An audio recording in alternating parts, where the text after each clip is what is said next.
Vamos a historizar un poco de la mano de Nélida Castañola, nuestra profe de Historia Económica de cabecera en la Patria de las Moscas, a quien ya saludamos.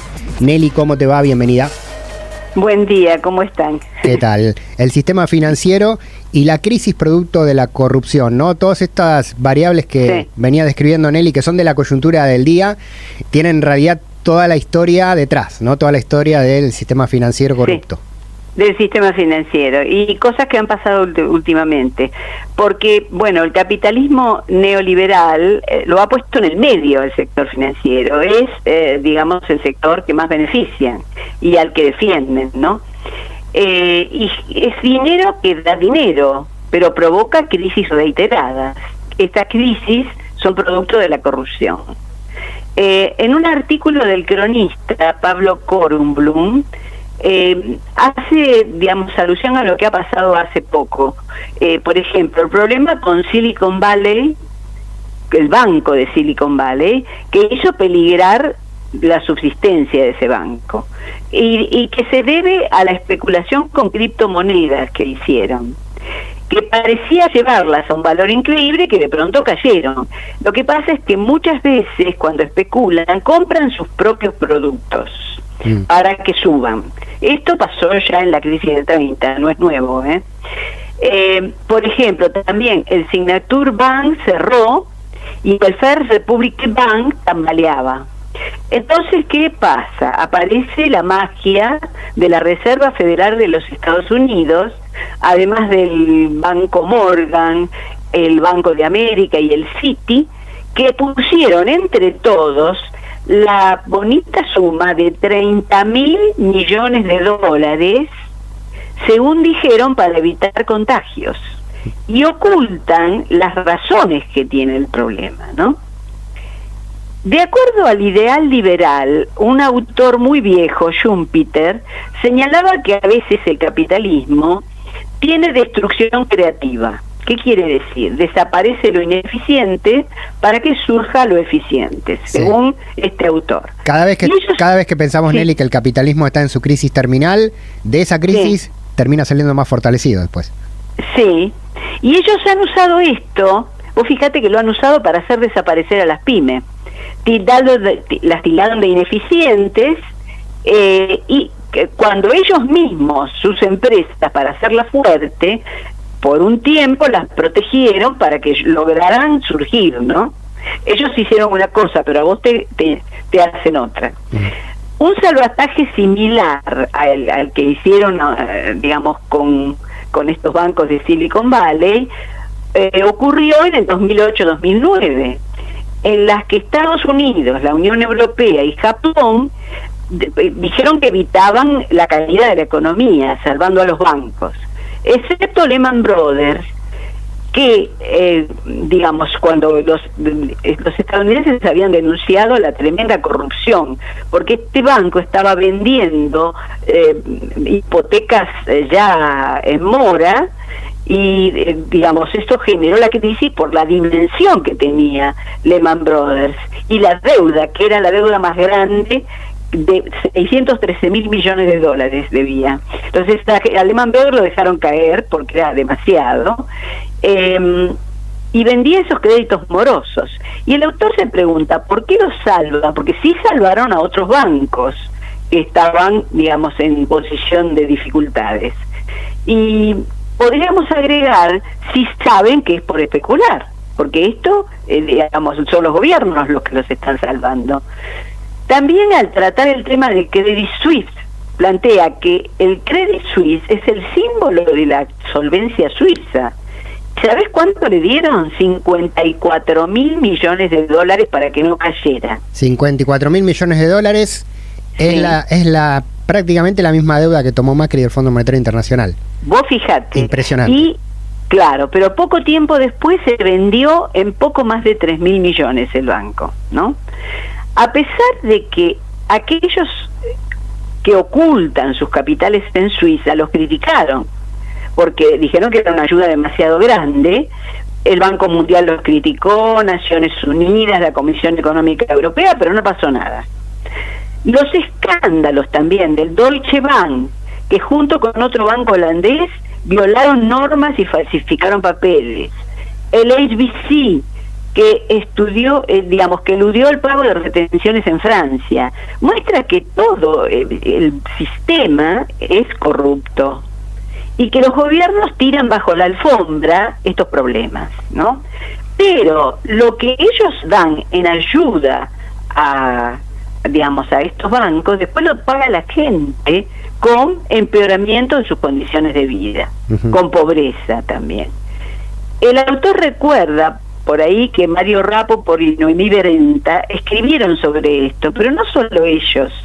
Infinidad de autores de gran prestigio, premios Nobel, han denunciado el negativo funcionamiento de este modelo económico que genera injusticias, pobreza, deudas impagables, que al seguir lo que te dice el Fondo Monetario Internacional, cae la distribución del ingreso, la inversión estatal, están encadenados a las deudas y no pueden salir, y esto perjudica a los sectores medios, a los medios bajos, a los sectores pobres, ni que hablar, los hunde en la pobreza, ¿no?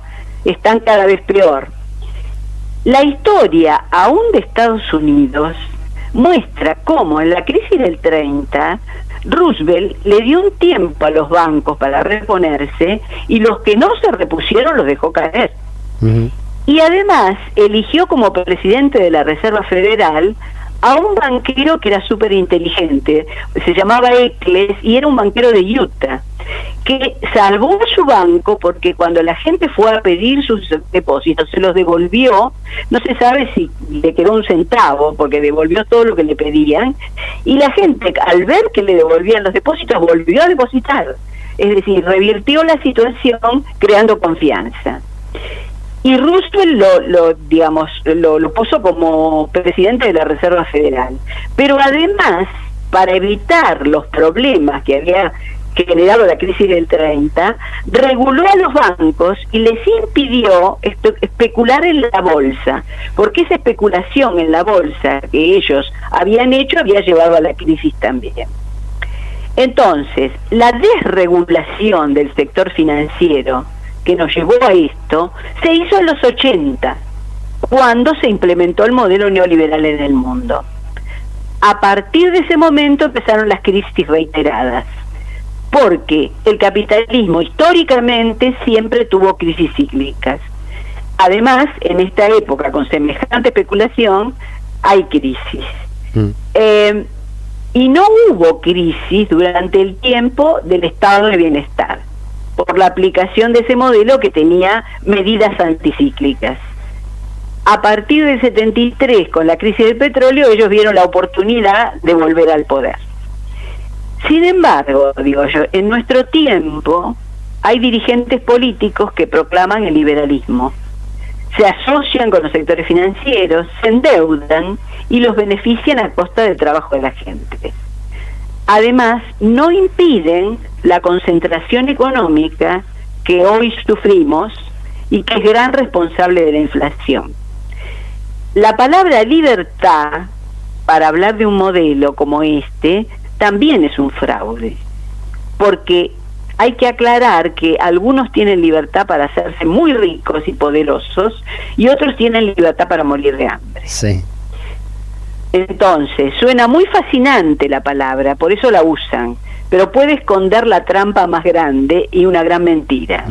Sí, un gran ejemplo, Nelly, de todo este traslado histórico que haces al hoy en la Argentina es la emblemática Vicentín, ¿no? Una empresa que intervenía en la cadena de formación de precios con los productos que exportaba o dejaba en el mercado interno y que se endeudó, se sobreendeudó. El Banco Central en la época de Macri le dio créditos impagables y ahora la empresa está quebrada y la gente entre comillas, el pueblo entre comillas, terminó defendiendo a Vicentín de la garra del Estado, cuando en realidad Vicentín le había robado al Estado y además es parte de la problemática de precios que tenemos hoy también.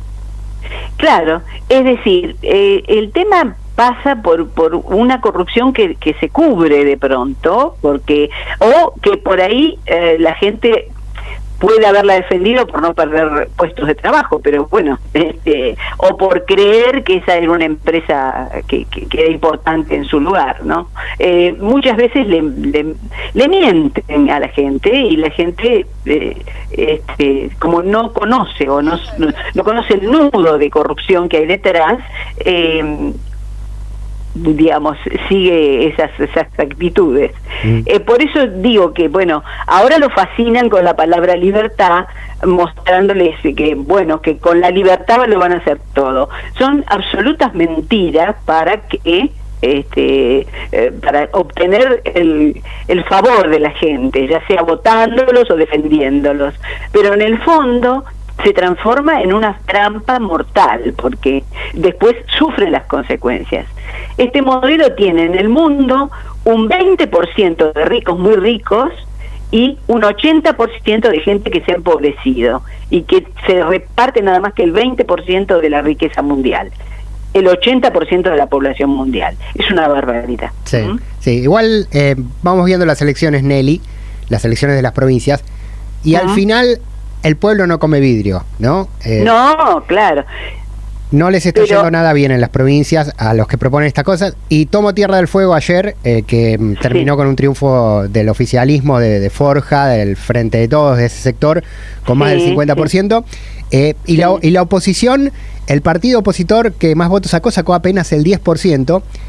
Y hubo un 20% de voto en blanco. O sea, la gente que no quiso votar al peronismo terminó no votando ni a los libertarios ni a Juntos por el Cambio, porque en Tierra del Fuego proponían quitarles los beneficios y el apoyo nacional a la existencia del trabajo en Tierra del Fuego, ¿no? Entonces la gente antiperonista terminó no votándolos a ellos tampoco. Sí, pero de pronto creo que hay que generar conciencia y hay que explicar mucho, porque de pronto hay mucha tendencia a decir lo que dicen los medios y a creer lo que dicen los medios, y yo creo que hay que diversificar la escucha para no caer en la trampa, ¿no? Las ciudades tienen un ritmo de vida diferente, y por ahí la gente, yo lo he escuchado en otras épocas y es clarito, hay muchos que repiten lo que dicen los medios y creen absolutamente lo que dicen los medios, y de pronto, bueno, hay que entender que cada uno tiene su tendencia ideológica, ¿no? Sí. Y defiende determinados intereses. Sí, totalmente. Sí. Bueno, ahora además de los medios tenemos las redes sociales, donde, bueno, el discurso de los medios masivos de comunicación, en definitiva uno lo puede discutir porque es público, pero el manejo de información por las redes virtuales, que va direccionado a cada usuario dependiendo sus intereses, pasa a ser personal. Y persona a persona es muy difícil, ¿no? Es más difícil. Combatir. Me encanta lo que está haciendo Clara Rasu con esas clases cortitas de economía, explicándole a la gente, porque es compleja la economía, por eso a veces resulta difícil entenderla. Vos no podés entender que una empresa compre sus propias acciones para hacerlas subir, o que un sector financiero haga lo mismo, y que otros a lo mejor conspiran contra otras empresas, porque es un juego la bolsa, un juego peligroso, yo diría, ¿no? Sí, una timba. Y ahí hay especulación y de vuelta. Totalmente. Clara Rasu, docente de la Universidad Nacional de La Matanza, bueno, la pueden buscar en las redes con esos micros que está haciendo de economía, muy importantes, y muy importante lo que hace Nélida Castañola, nuestra profe de Historia Económica acá en la Patria de las Moscas, también, que bueno, la historia es coyuntura, ¿no? En este programa que va al minuto con la noticia, también paramos para recuperar un poco el recorrido histórico, Nélida. Muchas gracias, como siempre. Para entender que siempre las cosas que nos pasan ahora ya nos pasaron muchas veces. Exacto, exactamente. Bueno. Gran abrazo. Abrazo para vos también. Chao. Nélida Castañola, la profe de cabecera de la Patria de las Moscas, la educación pública de la universidad a la radio y de la radio a los barrios, por Freeway, por En Tránsito, por la cortada web de Hurlingham, por Radio Malvinas de González Jatán y todas las radios de la red de medios del oeste.